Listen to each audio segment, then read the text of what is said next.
If you've been gardening for a while, you've probably been told that the secret to healthy soil is simple. Just add compost, and trust me, here on the Soilpower channel, I love compost as much as anyone, but if you've been dumping wheelbarrow after wheelbarrow onto your beds, only to still struggle with compacted earth, stubborn weeds, or plants that never quite take off, then it's time to share something game-changing.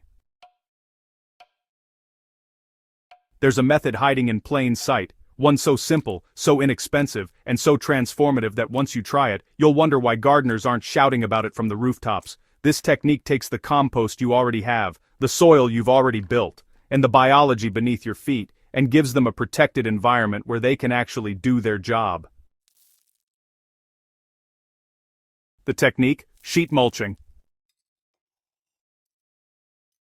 And done correctly, it can rejuvenate soil faster and more effectively than simply adding compost on its own. So before you spread another shovelful, stick with me, because this transformation is one every gardener deserves to witness.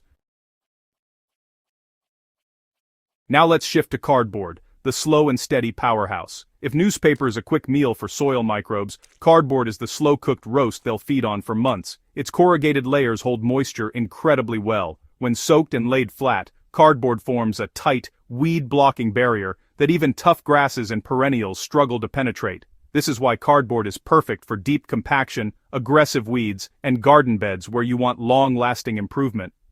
Over 4 to 6 months, worms gather where moisture meets cardboard. They pull pieces downward, mixing the carbon evenly into the soil profile. This deep feeding changes soil in ways compost alone never can. Cardboard builds long-term structure. It reduces compaction from below. It gives perennial plants deeper, cooler, more stable rooting zones. It regulates moisture like a living sponge. If you're building a no-dig garden, establishing a food forest, or preparing a perennial bed, cardboard gives you unmatched durability and slow-release fertility. Just remember to skip glossy or waxed cardboard. The plain brown kind breaks down beautifully.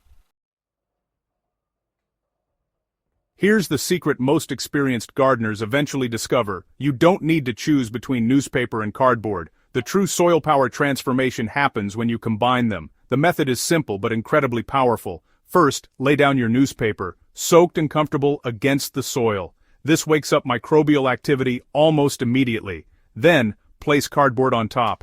The cardboard slows decomposition, holds moisture, and continues feeding biology long after the newspaper's gone. Finally, add your mulch. This setup creates 2 layers that break down at different speeds. The newspaper provides an early surge of microbial growth, like turning on the ignition of your soil engine. The cardboard provides ongoing structure and carbon, like pressing the gas pedal slowly over time. And the mulch on top keeps the entire system dark, cool, and active. The result is a biologically rich, moisture-holding, weed-suppressing bed that continues improving for months with almost no maintenance. This is as close as a gardener can get to set it and forget it, and the results speak for themselves: softer soil, healthier roots, fewer weeds, and stronger plants. To get the best results, you need to set up your sheet mulch correctly from the start. Begin by clearing the area of anything that would prevent your layers from making full contact with the soil. Even chunks of old mulch or uneven clumps can create air pockets, slowing down decomposition and giving weeds a chance to break through. Once the surface is even, lay down your newspaper or cardboard. Overlap each piece by at least several inches to prevent any sunlight from sneaking through the seams. This tight coverage is crucial because even a small crack can become a pathway for weeds. After everything is in place, soak the layers thoroughly. This is the part where many gardeners underestimate just how much water is needed. Dry paper doesn't decompose, it repels biology. Soak until you can press down and feel complete saturation. This moisture wakes the microbes and softens the paper, helping it mold to the ground. When everything is wet and settled, apply a thick mulch layer. Not a thin sprinkle, a proper blanket. Compost, straw, shredded leaves, grass clippings, bark mulch, or a combination of these materials all work beautifully.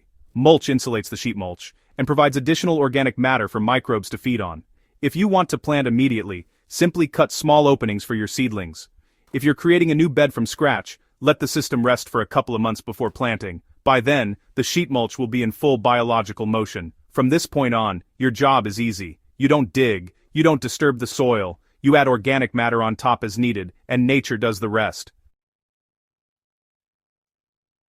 When you understand how these layers work, how they protect the soil, feed microbes, suppress weeds, retain moisture, and transform structure, you begin to see why sheet mulching is such an important tool for gardeners at every skill level. This isn't a quick fix. It's not a trendy trick. It's an evergreen, long-term approach to soil building that relies on natural processes rather than expensive products. It grows with your garden, it compounds over time, and it gives your plants the kind of environment they evolved to thrive in.